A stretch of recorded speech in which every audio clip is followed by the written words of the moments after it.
Bien, entonces sigamos.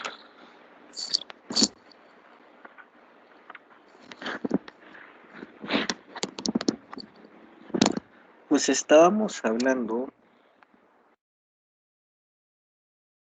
eh, la forma en la que se podía representar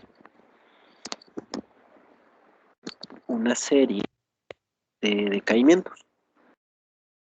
En principio, pues teníamos el caso un poco más general de, perdón, que ya tengo sueño, de representar eh, un producto luego de del primer proceso de decaimiento, un producto también inestable. Esto resulta ser interesante debido a varias aplicaciones que se pueden dar sobre eh, la extracción de un producto que, bueno, que si se le requiere sea el núcleo hijo, nada más. Ya, que por decirlo así, que la aplicación esté dada para el núcleo intermedio, ¿verdad? Pero lo que se tenga es el padre. Se requiere para la aplicación es el núcleo hijo. Entonces, eh, resulta factible analizar cómo es el comportamiento de esta otra sustancia, saber cómo extraerla, eh, en qué momento hacerlo. Bueno, en ese sentido teníamos que la, eh, el comportamiento de núcleos inestables iba asociado a, por un lado, la producción del elemento proveniente del decaimiento del padre y la reducción de la cantidad de elementos inestables debido a eh, el decaimiento asociado al hijo, que en principio será inestable también. Ya el nieto puede ser inestable o estable. Si lo consideramos nuevamente inestable, entonces habría otro producto más en la cadena y se le agregaría un tercer escenario, ¿no? A la ecuación que describa el comportamiento del tercero. Si lo quisiéramos, o sea, si quisiéramos dejar al nieto, si el nieto fuera inestable, se podría dejar expresado en términos de la cantidad de núcleos del hijo como una expresión similar a este tipo, ¿verdad? A esta forma. Eh, si se requiere dejarlo en términos de la cantidad de núcleos inicialmente, eh, inicialmente que serían los núcleos del padre, entonces se ocuparía más tratamiento matemático. Bueno, posteriormente estas ecuaciones diferenciales resultan ser cada vez más complejas. Entonces, en este sentido, también se puede representar la actividad. Yo no sé qué me pasa, que estoy bostezando bastante. La actividad de, es de cada uno de los núcleos inestables. Bueno, en este caso, el del hijo sería simplemente una cantidad de núcleos inestables correspondientes al el producto hijo por la tasa de decaimiento, la constante de decaimiento asociado a este tipo de desintegración.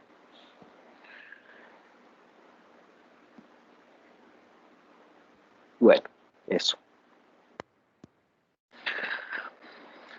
Lo que más o menos habíamos dicho era que el hijo inicialmente iba a tener 0 núcleos inestables, pero a medida que aumentara el tiempo, pues iba a aumentar la concentración de núcleos inestables. Pero también había que considerar que estos núcleos, de hecho, son inestables y también habrá una reducción, habrá un proceso de aumento en la concentración y otro de reducción en la concentración de núcleos inestables. Pues la aplicabilidad práctica si se quiere, por extraer eh,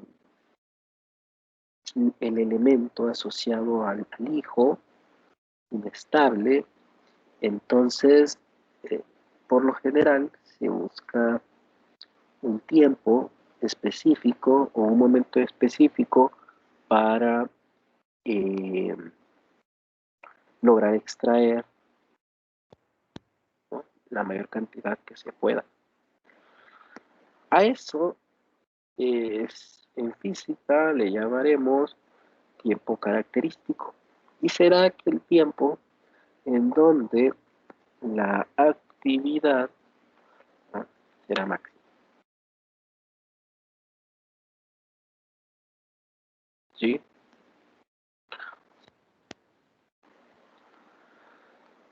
Pues más o menos sabemos también que no tenemos nada sobre el escenario en donde las constantes de decaimiento son iguales.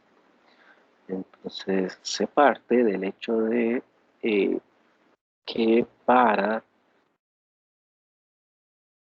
un escenario en donde las constantes de decaimiento son distintas, la constante de decaimiento del padre y del hijo son distintas, entonces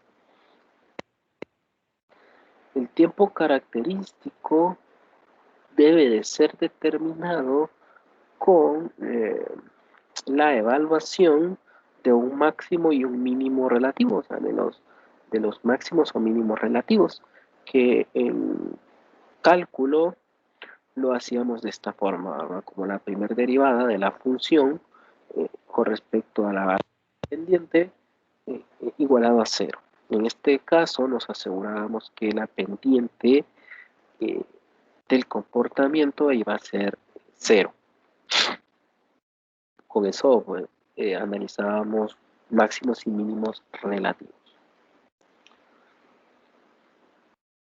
Ahora, debido a la naturaleza exponencial, pues no esperamos que sea un mínimo relativo, sino un máximo. Así que en ese punto se da el tiempo máximo. Bueno, derivando esta expresión, bueno, tendríamos que, a ver, acá está representada así, derivaríamos esta, esta de acá. Bueno, resulta de una suma, luego se iguala a 0, se despeja, este coeficiente va a ser igual, por lo que tendríamos que la derivada de solo de adentro de este corchete es lo que va a ser 0, esto es lo que tenemos acá. Bueno, en ese punto tendremos el tiempo máximo. Eh, Posterior a esto, pues hay que despejarlo. Ya saben despejar esto, ¿verdad? Esto podría sacarse como logaritmo natural a ambos lados, luego tener que esto nos deja como la suma de, de dos elementos, la suma de los logaritmos de cada uno de los elementos. Y bueno, posteriormente a eso, despejamos para el tiempo máximo del hijo. El hijo va a alcanzar la actividad máxima y ese será de esta forma, ¿verdad? Como la razón del logaritmo natural, bueno, el logaritmo natural de la razón de las constantes de decaimiento entre la diferencia de las constantes de decaimiento. Noten que esto sigue correspondiendo de, a la naturaleza propia del tiempo. Si lambda p mayor que lambda d, pues el denominador es positivo y el numerador es positivo. Si lambda p es menor que lambda d, entonces el denominador es negativo, pero el logaritmo de esta relación también es negativo, porque tenemos un número entre 0 y 1. Este rango, este dominio, el logaritmo es negativo, ¿verdad? Por lo que este tiempo siempre será positivo independiente de cómo sea la diferencia entre lambda p y lambda d. Bueno, con esto se puede escribir el tiempo máximo o el tiempo característico en términos de el periodo de semidesintegración, que sería este, o el periodo de vida promedio que tendrá el núcleo inestable. Pues acá simplemente se sustituye el hecho de que lambda es igual a logaritmo en base 2, perdón, logaritmo natural de 2, entre el periodo de semidesintegración. Simplemente sustituyéndolo, ¿verdad? Tendríamos antes lambda p arriba, lambda de abajo, entonces ahora tendremos el periodo de desintegración de arriba, el periodo de desintegración de abajo, ¿no? Aquí las fracciones por el logaritmo de que se puede unir de esta forma. O quizá pueda resultar conveniente escribirlo en términos de el tiempo de vida media o de vida promedio de el núcleo estable, por tanto que esto es igual a 1 sobre lambda, o lambda igual a 1 sobre p, pero sobre tau. Bueno, igual, y nos deja una expresión un poco más pequeña. Bueno, es lo único que se está haciendo aquí.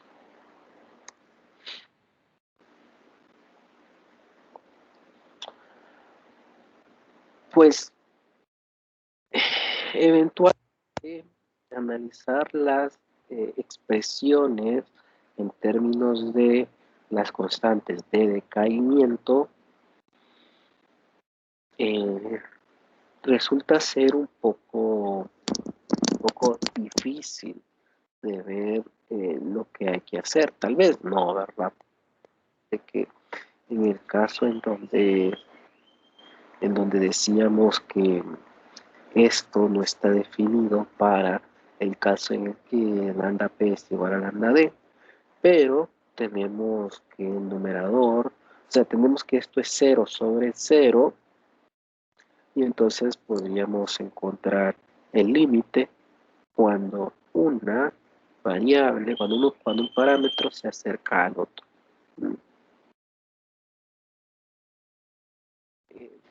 Pero a veces resulta más conveniente tener estas funciones que son generalizadas para, bueno, ya tendríamos expresiones un poco más fáciles de visualizar, ¿verdad? Ese escenario en específico. Entonces, una cantidad que se va a utilizar bastante es el tiempo normalizado a periodo de semidesintegración o a la vida media, el tiempo de vida media, ¿no? Que será este valor de X, ¿no? Es el tiempo normalizado al tiempo de vida media, ¿no? de periodo de semidesintegración. La siguiente variable es la actividad normalizada, que sería para el padre, que sería Y sub P, y es la actividad del padre normalizada a la actividad inicial que tendrá el núcleo padre. Bueno,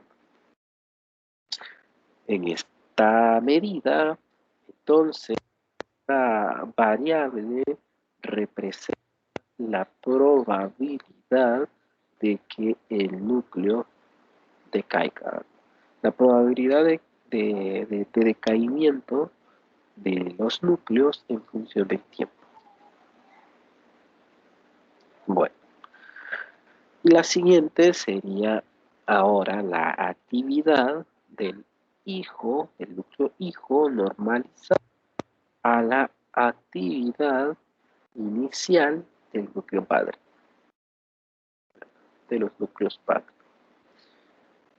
Así.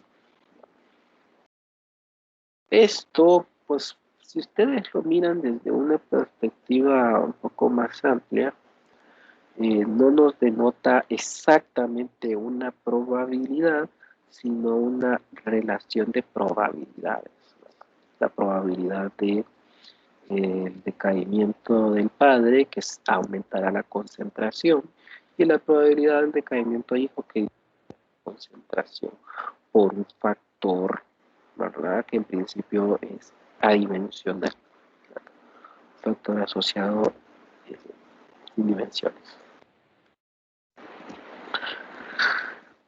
Bien. Y finalmente hablaríamos de un factor de decaimiento que haga un poco más fácil y que de paso, que haga más fácil la visualización de las expresiones y que de paso haya que escribir menos, ¿verdad? Y será definido como la razón de las dos constantes de decaimiento. Por lo general se escribe la del padre, bien se podría hacer al revés si quieren, ¿verdad? Pero bueno, hay que tener en cuenta esos cambios. Ahora, insertando todas estas nuevas variables en la expresión para la cantidad de, mejor dicho, la actividad del núcleo hijo, que sería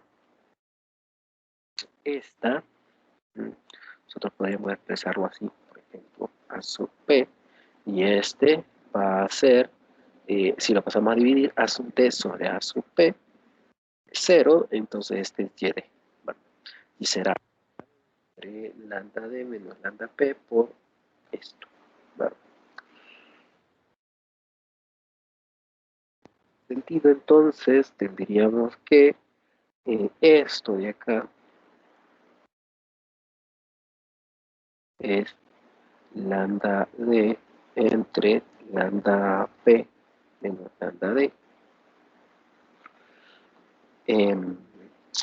De aquí tendríamos un lambda T, pero para que sea consistente, cambiamos, ¿verdad? Esto sería, por ejemplo, E a la menos lambda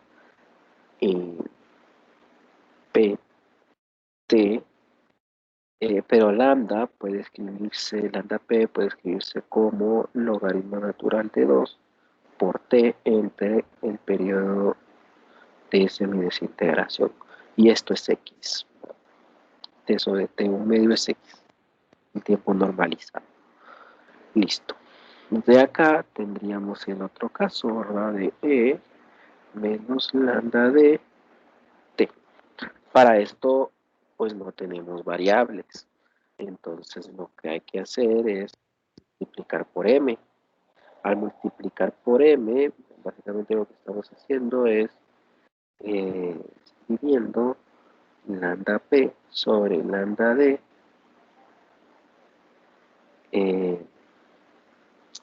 lambda D.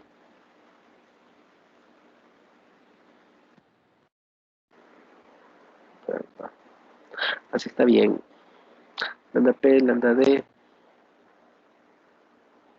Ajá, sí. Entonces, para que eso no exista ese lambda D, que es lo que nos está estorbando, pues lo cambiamos por, más bien, esto es más fácil si lo vemos así, lambda D como lambda P entre M, en cuyo caso tendríamos este escenario, ¿verdad? Donde lambda P pues es otra vez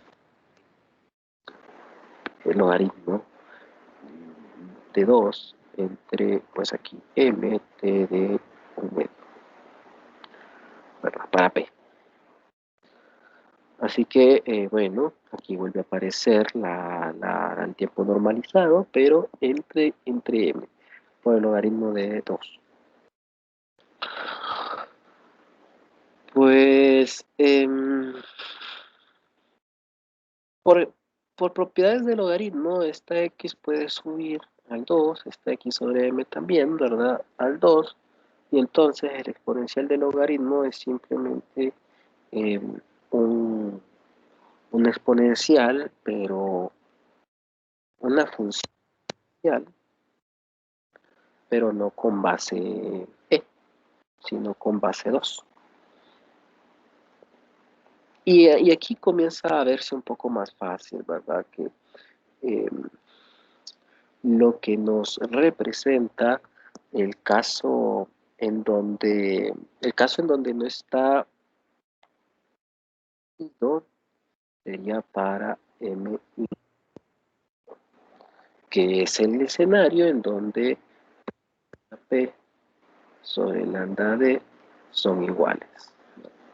Son iguales. Eh, entonces, en ese caso, escribiríamos la función para la actividad normalizada del núcleo hijo, pero en el único caso donde m es igual a 1. Es para cualquier escenario, ¿verdad? De lambda p distinto a lambda d.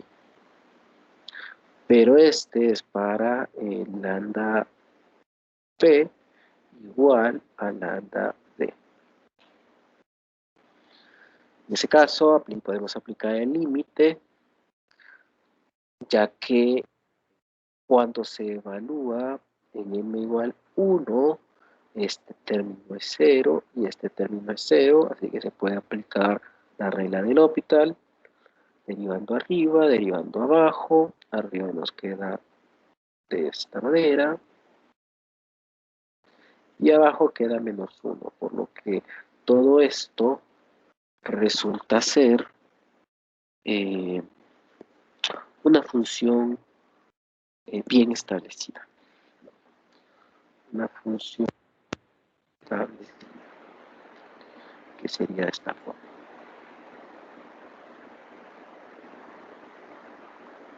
Bien, luego de evaluar m igual 1. Así que tenemos el comportamiento para cuando las ambas constantes de decaimiento son iguales, en términos de el tiempo normalizado.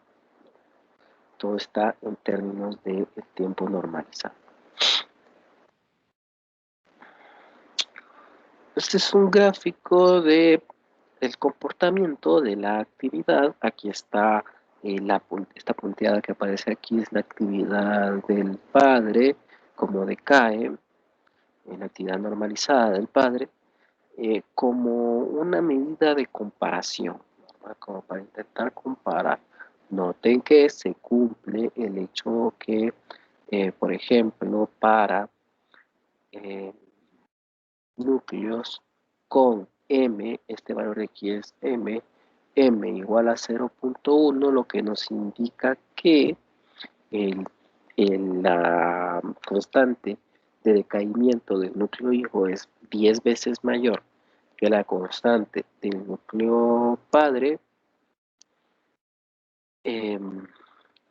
pues en este punto donde se interceptan las rectas es la actividad máxima. Así que el núcleo aumentará su concentración hasta un punto específico que sería el, el tiempo característico, ¿verdad? O si lo habláramos en términos de tiempo normalizado, esto sería un tiempo normalizado característico también, ¿verdad? Y después de ese punto, que es el tiempo característico, eh, hay un cambio en el comportamiento, ¿verdad? Ya comienza a disminuir. Bueno, esto es porque la concentración supera eh, la probabilidad de decaimiento, entonces es más probable que caiga y que se concentre cada vez menos, ¿verdad? Bueno, sigue sucediendo para todos los m hasta que se tiene el m igual 1, ¿verdad? Aquí tendríamos siempre un máximo, pero hay se empieza como a aplanar, ¿verdad? Mucha más diferencia entre la actividad del padre y la actividad del hijo. A medida, más bien, este sería el caso en donde las dos constantes de decaimiento son iguales, y acá tendríamos el caso donde la actividad vamos a escribirlo, hacia abajo, la actividad del padre es mayor que la actividad del hijo, y hacia arriba es la actividad del padre menor que la actividad del hijo. Pues resulta la actividad del padre menor que la actividad, perdón, que la constante de decaimiento del hijo. Entonces tenemos, parece ser, dos partes, parece ser que el comportamiento está en dos partes. Antes del tiempo característico, la concentración o la actividad del, del núcleo hijo siempre es menor que la actividad del núcleo padre, ¿verdad? Para todos los casos, siempre es así. Pero después del tiempo característico, la actividad del núcleo hijo siempre es mayor que la actividad del núcleo padre, salvo en el infinito, donde los dos habrán decaído completamente y será cero. Así que tenemos, parece, dos zonas de transición. Una en donde la actividad del padre supera la del hijo y otra donde el hijo supera la actividad del padre, ¿verdad? Eh, la forma en la que se utiliza o se aplica esto es en la extracción, en principio, ¿verdad? Idealizadamente en el tiempo característico, es decir, por ejemplo, se espera para este de m igual a 0.5, se espera hasta que pase eh, este tiempo característico y se extrae. Bueno, en principio se extrae completamente y luego eh, comienza un nuevo comportamiento, ¿verdad? Donde ahora la actividad inicial será este punto, la actividad inicial del padre, y entonces esto comienza a aumentar hasta que llega a un punto como por acá, tal vez, extrae. Y luego se vuelve a extraer. Y así sucesivamente. Cada vez tendremos menos, ¿no? Porque ni modo. Pero esa es más o menos lo que se hace.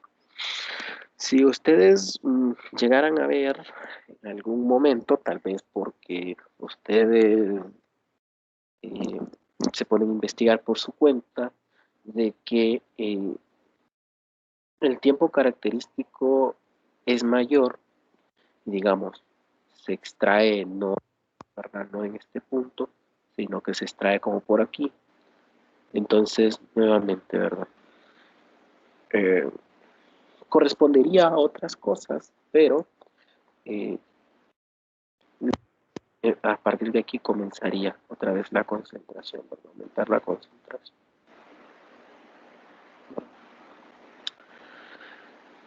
En fin, esto ya se podría dejar hasta el máximo o no, se puede extraer antes.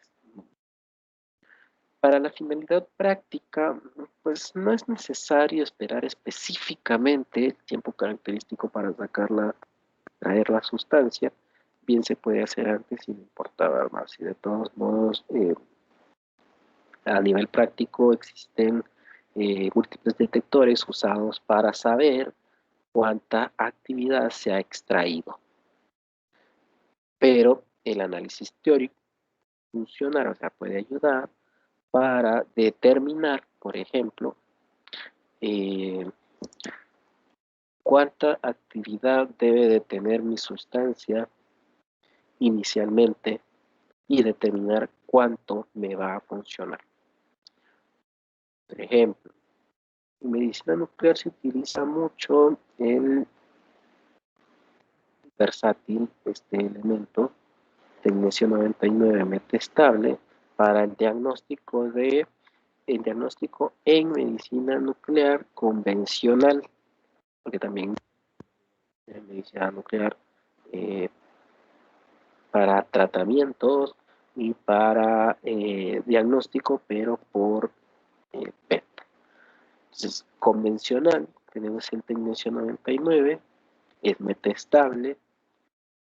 En realidad, este tecnecio 99 metestable es producto de un decaimiento beta de un núcleo de molibdeno 99, beta menos, y posteriormente este núcleo, tecnecio 99, decae en tecnecio 99 estable. También existe una probabilidad de que este tecnecio 99, perdón, el molibdeno 99 decaiga directamente en tecnecio estable, sin emisión.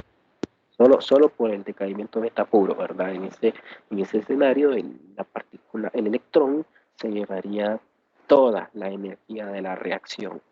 En este caso no se lleva toda la reacción, sino que eh, deja una cantidad, un espectro, deja cantidades, ¿verdad? Que forman un espectro de radiación con un pico o una energía característica, o lo que le llamamos en la práctica fotopico, de alrededor de 142 de fotones, de 142 que entonces no se puede pedir el tecnecio 99 metestable, porque el tecnecio 99 tiene un periodo de semidesintegración de alrededor de 6 horas.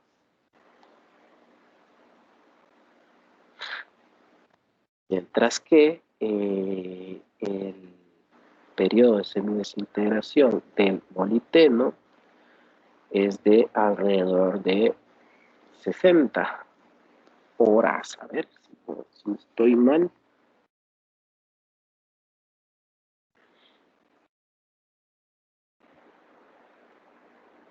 Sí, me parece que eran 66 horas, no me acuerdo.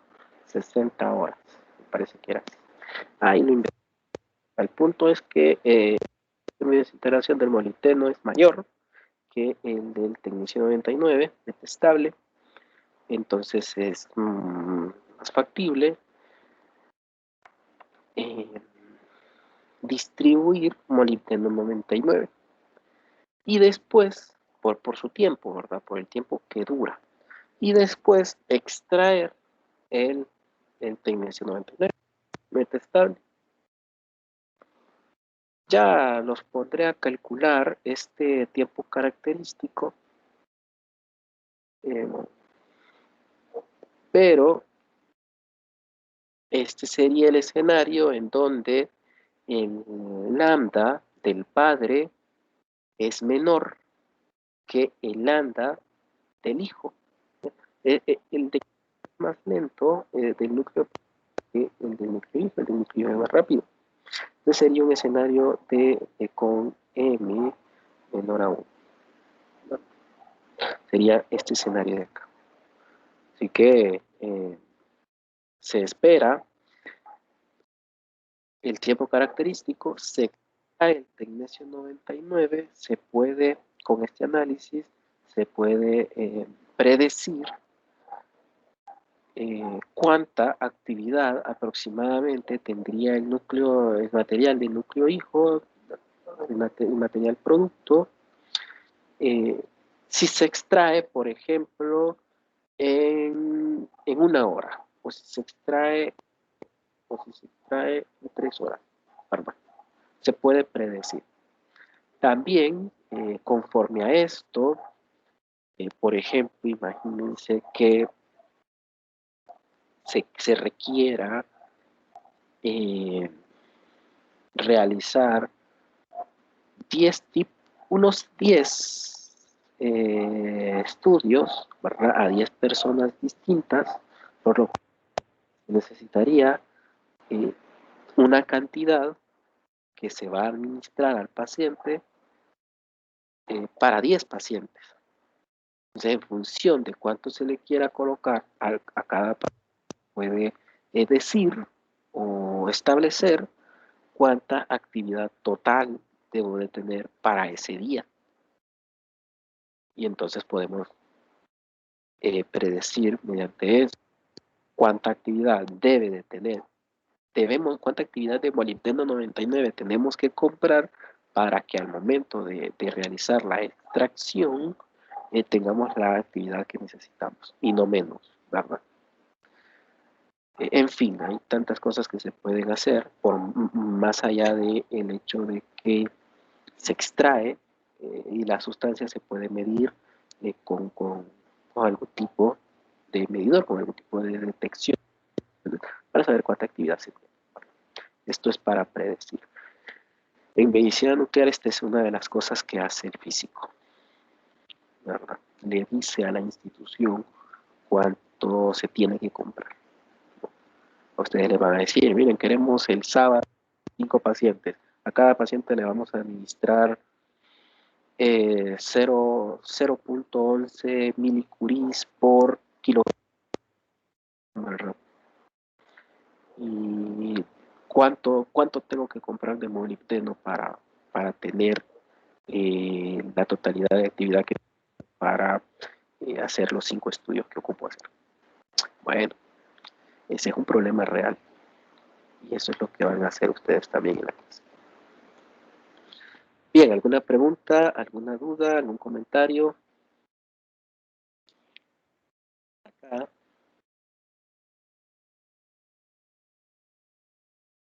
Pues bueno, a esos puntos en donde lo vamos a porque veo que ya se está acercando la hora, a esos puntos en donde la actividad del núcleo hijo es asociada también con el núcleo padre, o en el tiempo característico, mejor dicho, donde las dos actividades van a ser iguales, a eso se le llama equilibrio radioactivo.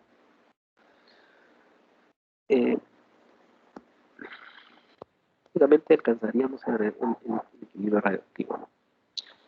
Entonces, de las expresiones que ya teníamos, podríamos tener una razón de la actividad del núcleo hijo con respecto al núcleo padre, que será de esta forma, ¿verdad? A la larga será representado de esta manera. Esto ya solo es ordenado en términos del periodo de semidesintegración, ¿verdad? Utilizando un nuevo parámetro, que es lo que se definirá como ese parámetro chi, que representará la cantidad de actividad que se tendrá que tendrá el hijo respecto al padre, ¿verdad? Eso en términos de los parámetros que ya teníamos, el parámetro de la razón de constantes de decaimiento y el tiempo dado al periodo de semidesintegración será de esta forma.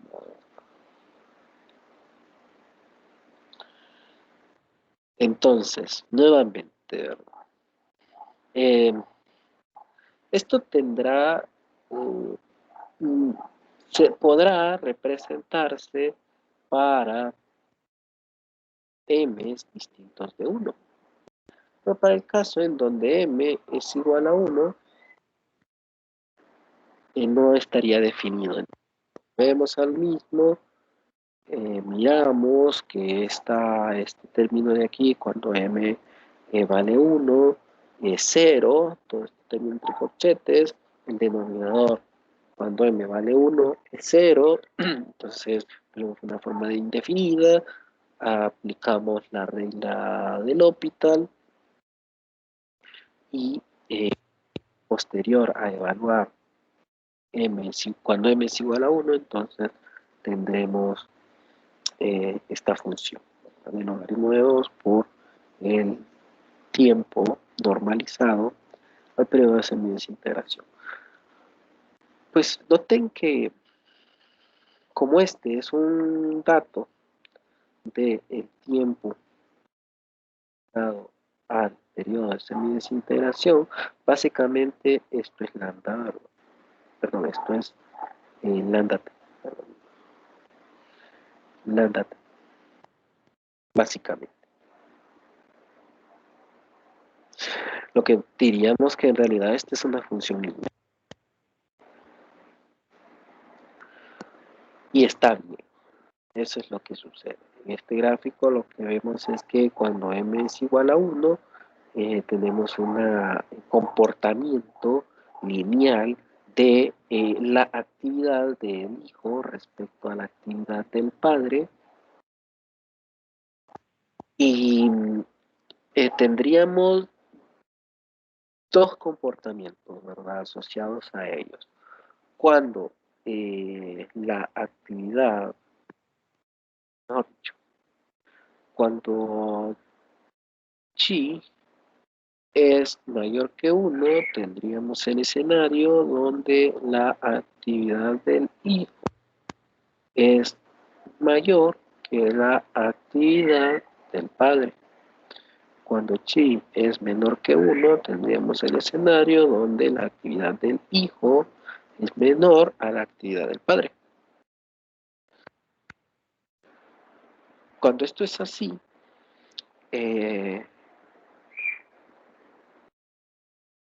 cuando chi es mayor que 1, que sería este caso de acá, ¿verdad?, entonces el comportamiento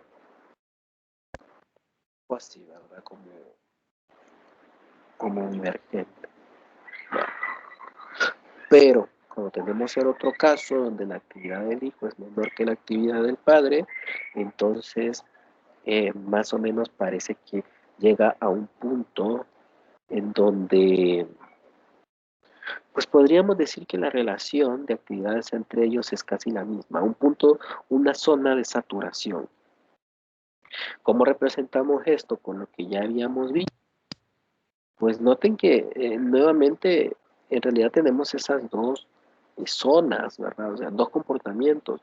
Cuando m es mayor que 1 o m es menor que 1.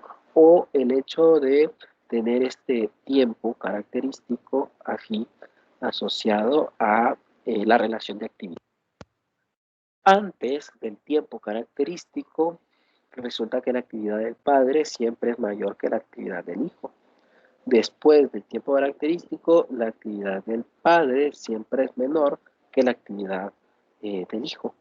Entonces, el parámetro chi existe, este sería para, vamos a escribirlo así, actividad del hijo va a ser menor que la actividad del padre para un tiempo característico. Y este será para un tiempo mayor al tiempo característico. Y tenemos estas cuestiones. ¿Qué es lo que estamos diciendo? Bueno, más o menos habrá un tiempo en donde las actividades se igualan, ¿verdad? Y se igualan casi a uno.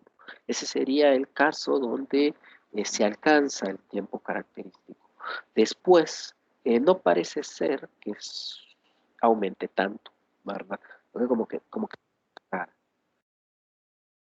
eso que no se mira ahí como tan diferente es lo que estaría representado aquí, ¿verdad? Después del tiempo característico, hay una poca diferencia entre la actividad y la actividad del hijo. Siempre es un poquito mayor la actividad del hijo que la del padre, pero se puede considerar como una diferencia pequeña. Aquí diríamos que se alcanza el equilibrio radioactivo. Para el caso en donde M es mayor que 1, miremos que, pues, digamos que tarda más en alcanzar el equilibrio radioactivo. Bueno, después de el tiempo característico, si lo miráramos por acá, después del tiempo característico, es donde se alcanza el equilibrio radioactivo y la zona, tomando en cuenta acá para un chi mayor a 1, que es el caso donde la actividad del hijo siempre es mayor que la del padre, eh, es esta zona donde diverge. Es esta zona donde diverge. Lo que diríamos es que en realidad la actividad del padre pues está disminuyendo y por tanto la actividad del hijo está aumentando. Bien, dejémoslo hasta acá. ¿Tienen alguna pregunta? ¿Alguna duda?